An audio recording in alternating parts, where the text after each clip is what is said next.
Vous connaissez sûrement le média, c'est un média d'extrême gauche. D'ailleurs, je suis allé par curiosité sur la page d'accueil du média. Musulmanes et françaises, les basketteuses empêchées de jouer. Ici, l'université pour le Front populaire contre les idées de l'extrême droite. Tribune pour un front commun des médias contre l'extrême droite. Donc voilà, le but de ce média, c'est de cracher sa haine de l'extrême droite et de soutenir les humanistes du camp du bien jour et nuit. Évidemment, là, c'est le pluralisme des opinions, il n'y a pas de problème. Et ils ont sorti un torchon. C'est un livre qui explique pourquoi il faut détester la police et pourquoi il faudrait même démanteler carrément la police. Ils ont fait un livre sur ça, qui s'est sûrement très bien vendu dans les sphères de gauche. C'est affolant. On va mettre un filtre anti-droit d'auteur. Écoutez bien, hein.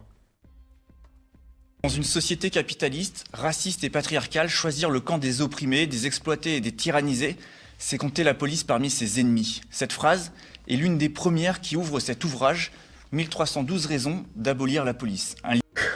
1312 raisons d'abolir la police. Mais vous vous rendez compte de la dangerosité d'un tel ouvrage? C'est-à-dire, c'est un livre qui incite à l'anarchie absolue, en fait. Il n'y a aucun problème.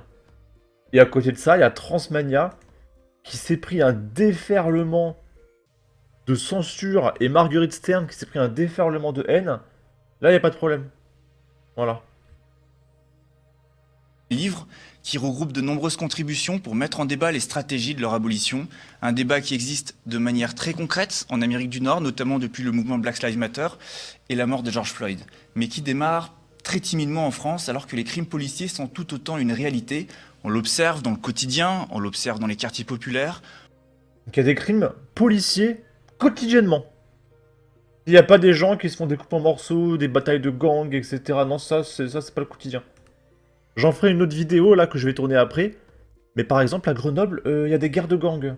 Comme dans GTA. Ça, c'est le quotidien. Mais non, pour le média, le quotidien, c'est les policiers qui tuent les gens gratuitement sans aucune raison. On l'observe aussi dans les mouvements sociaux et écologistes. On en a beaucoup parlé au moment des Gilets jaunes ou du mouvement contre la réforme des retraites. Mais c'est une réalité très ancienne et bien antérieure. Le contexte... D'ailleurs, parler de crimes, en parlant de policiers qui s'en prennent à des criminels, c'est illégal. C'est de la diffamation. Parce que personne n'a jamais parlé de crime. Quand un policier éclate un mec, je sais pas, qui a poignardé quelqu'un. Donc là, on pourrait légitimement poursuivre le média en justice. Pour fake news aggravée. étant toujours celui d'une société capitaliste, raciste et patriarcale, pour reprendre les mots de ce livre, une société d'extrême violence où la police a une part importante de responsabilité avec des crimes qu'ils commettent qui font sans cesse l'actualité.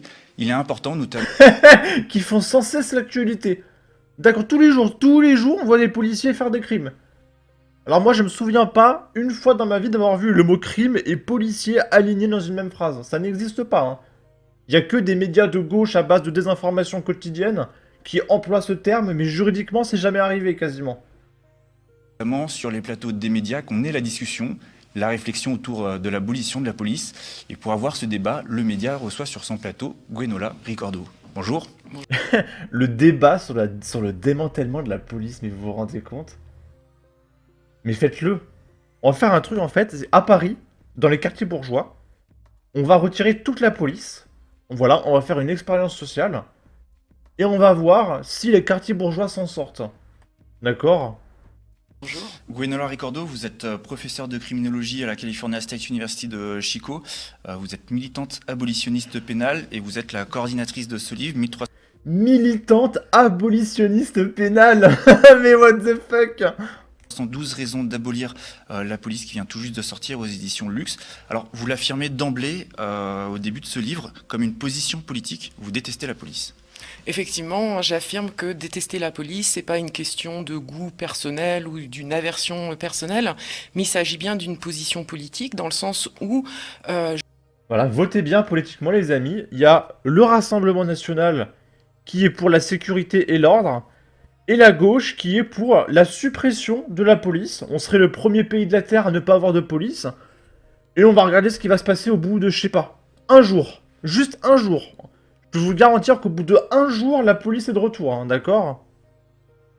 Je défends, mais avec les abolitionnistes, que la police est notre ennemi en bleu, pour reprendre l'expression d'un abolitionniste connu qui est Christian Williams.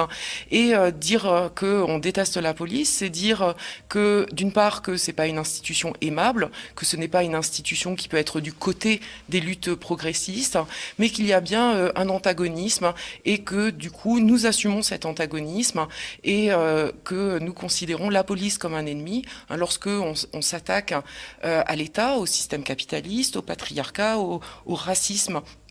On trouve... Ça me fait parce que t'as le mec qui écoute tellement attentivement ces conneries, il a les deux mains comme ça, il réfléchit, ouais, vous avez tellement raison, ouais, il faut supprimer la police. Alors on va faire un truc, c'est que vu que tu détestes la police, on va retirer la police dans ton quartier. Et du coup, vu qu'il n'y aura pas de police dans ton quartier, bah ça va être des policiers qu'on va pouvoir mettre dans les quartiers de droite pour que nous on puisse se protéger parce que nous on aime bien la police.